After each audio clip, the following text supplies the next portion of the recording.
Halo anak-anak, apa kabar? Saya harap kalian semua sehat ya.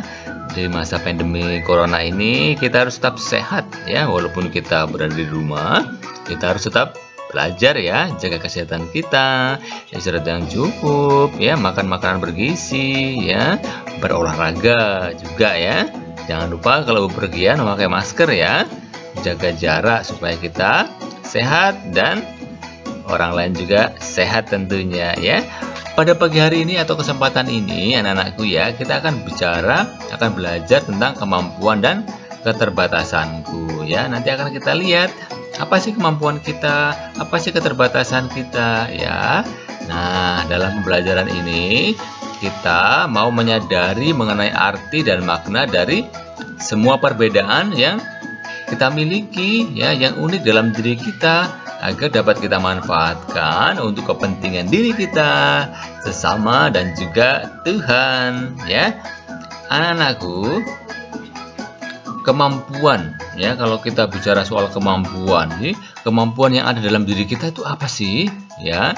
Misalnya ya, ada yang pandai menyanyi, pandai menari, bermain sepak bola ya, pandai bermain bulu tangkis ya, pandai berhitung atau matematika, pandai berpidato ya, atau pandai berdoa ya, pandai membuat atau membaca puisi ya, pandai menggambar ya, atau melukis ya.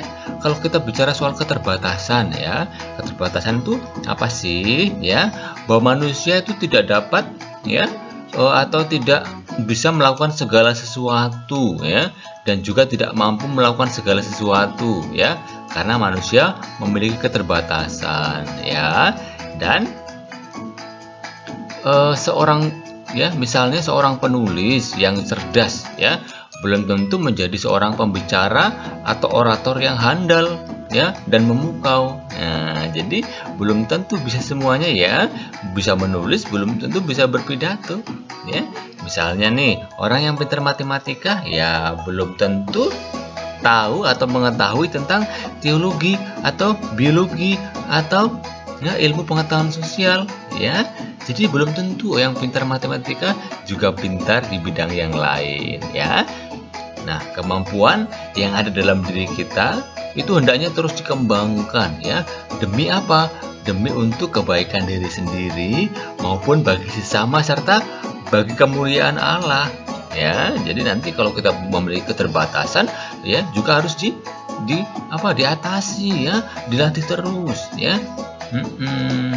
Jadi nanti kita akan mendengar juga nasihat dari Rasul Paulus ya, dalam suratnya kepada jemaat di Roma dikatakan bahwa setiap kita diberi karunia berupa kemampuan ya yang berbeda agar kita saling mengisi satu terhadap yang lain ya, saling melengkapi ya.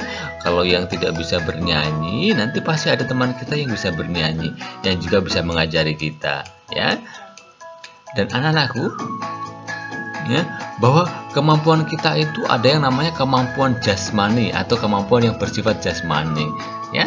Ini berkaitan dengan apa sih ya kemampuan yang bersifat jasmani ini? Nah, jadi artinya kemampuan yang mengandalkan tenaga atau badan kita ya, yang mengandalkan tenaga badan kita. Apa sih misalnya? Nah, misalnya kemampuan untuk menari itu bersifat jasmani ya. Karena apa? Karena berkaitan dengan badan kita ya. Kemampuan untuk berolahraga sepak bola misalkan, atau bola voli atau basket ya. Terus bulu tangkis ya, dan banyak sebagainya ya.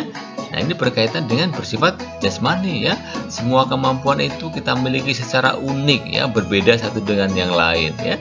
Ada yang bisa bersepak bola, ada yang bisa bulu tangkis ya, ada yang bisa menari, ada yang bisa menyanyi ya. Berbeda-beda dan itu unik ya. Dan cara kita menari adalah unik misalnya, atau cara bermain sepak bola kita unik ya, atau cara menggambar kita itu unik ya. Anak-anakku ya, keunikan-keunikan inilah yang menyebabkan kita berbeda dengan yang lain ya. Tetapi kita tadi harus saling melengkapi ya. Dan kalau kita berbicara tentang kemampuan juga ada yang bersifat rohani ya. Apa sih itu? Ya misalnya kemampuan berpikir ya, terus kemampuan untuk berkehendak ya. Aku kepingin menyanyi loh, yang lain aku kepingin menari loh ya. Jadi ini berbeda ya kemampuan berkehendak ya. Dan misalnya kemampuan untuk berdoa atau merenung ya, karena berdoa itu ya tidak menggunakan fisik kita ya, itu menggunakan ya, kemampuan kita ya yang lain ya untuk berdoa ya. Kemudian semua kemampuan itu juga kita miliki secara unik ya, berbeda satu dengan yang lain ya. Jadi tidak sama dan kita dituntut untuk saling melengkapi ya. Ada orang yang lebih pandai berpikir di bidang matematika, sedangkan yang lain di bidang bahasa ya. Ada yang lain yang mempunyai kehendak yang kuat, sekeras baja ya. Orang lain mungkin mempunyai kehendak yang lemah dan agak cepat marah misalnya ya. Itu berbeda satu dengan yang lain ya. Anak-anakku ya, misalnya juga ada orang yang dapat berdoa dengan khusyuk, sedangkan yang lain tidak dapat berdoa secara dengan mudah misalnya ya. Aduh, gimana sih membuat doa itu? Nah, kadang-kadang ada kesulitan ya. Tetapi ada yang dapat berdoa dengan khusyuk ya, membuat doa dengan bagus ya. Dan itu semuanya bisa kita miliki sebetulnya kalau kita sering berlatih ya. Misalkan yang tidak mudah untuk berdoa ya, kita harus berlatih terus ya. Bagaimana sih membuat doa? Bagaimana sih berdoa itu ya? Anak-anakku, kita akan mendengarkan nasihat dari Rasul Paulus ya. Kita dengarkan ya, atau anak-anakku juga bisa baca boleh ya. Jadi surat kepada umat di Roma ya. Karena itu saudara-saudara, demi kemurahan Allah, aku menasihatkan kamu supaya kamu mempersembahkan tubuhmu sebagai persembahan yang hidup, yang kudus, dan yang berkenan kepada Allah. Itulah adalah ibadahmu yang sejati.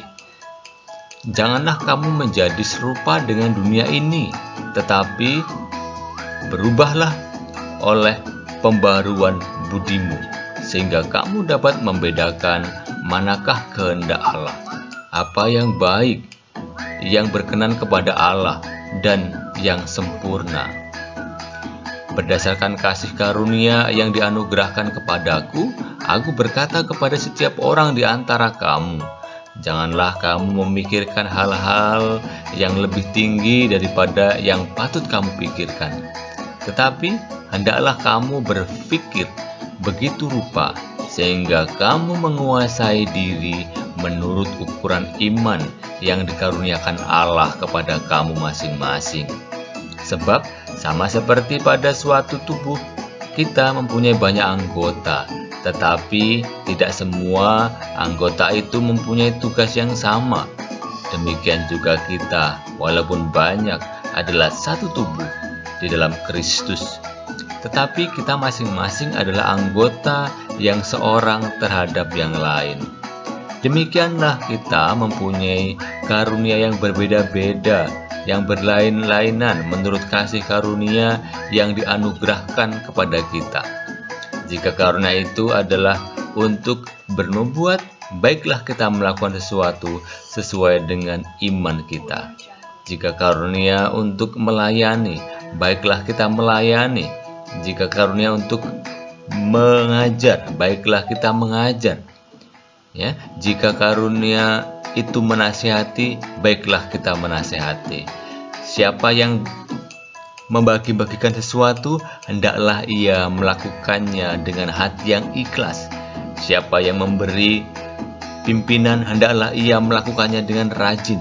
Siapa yang menunjukkan kemurahan, hendaklah ia melakukan dengan sukacita.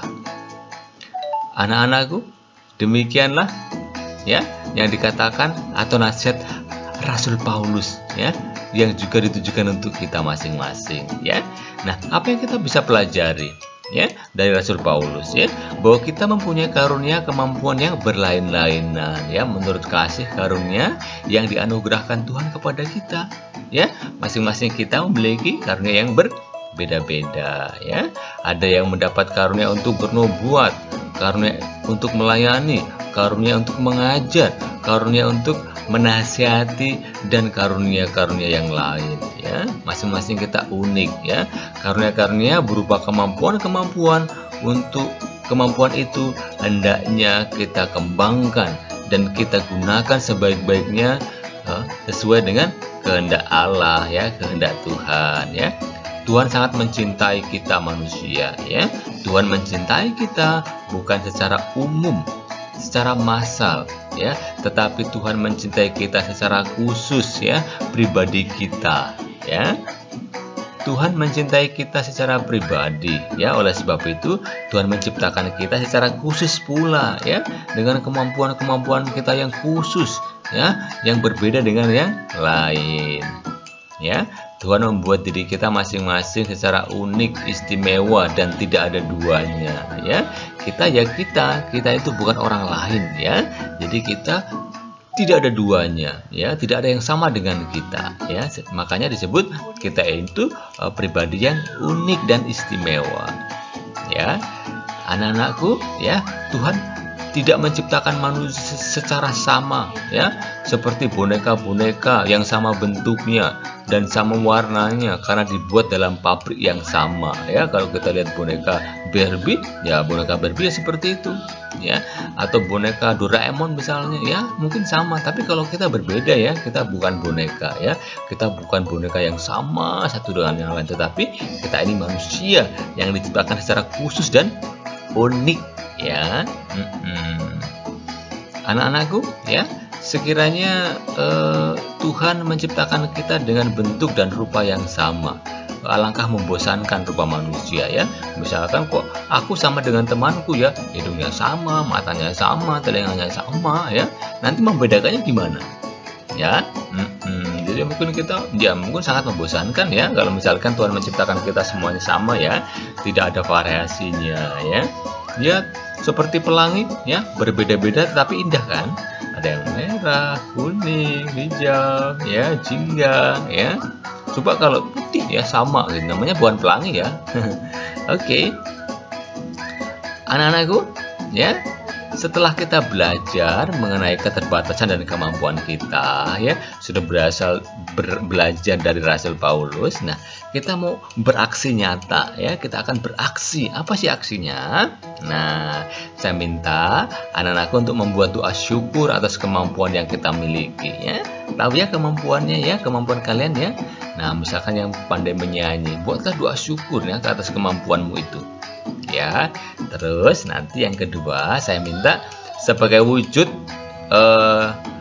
dari sikap syukur kita ya, kalian saya minta untuk membuat karya yang menunjukkan kemampuanmu ya, misalkan menggambar atau melukis, atau nanti kalian buat video ya yang menunjukkan misalkan kalian menyanyi ya, atau menari atau bermain musik ya. Silakan, itu nanti anak-anakku buat ya, nanti terus diberikan atau dikumpulkan kepada bapak ibu guru ya. Bisa? Oke, bisa dong, orang mudah kok ya membuat doa. Terus kemudian kalian membuat menunjukkan kemampuanmu ya, menggambar, melukis, atau nanti membuat video ya, nggak usah lama-lama videonya ya. Kalau kalian menyanyi, ini loh kemampuan aku menyanyi, kemudian dibuat video ya, misalkan menari ya atau bermain musik ya, bisa ya. Oke ya. Saya kira pembelajaran kita cukup ya pada kali ini ya. Jadi nanti kita akan berjumpa di video pembelajaran berikutnya ya. Jangan lupa ya, yang belum menekan tombol subscribe, tekan tombol subscribe ya, supaya nanti kita bisa terus terhubung ya, nggak ketinggalan video-video pembelajaran berikutnya ya. Ingat, Tuhan Yesus mencintai kita. Tuhan Yesus ingin supaya kita hidup bahagia ya. Sampai ketemu di video pembelajaran berikutnya. Tuhan memberkati. Bye bye.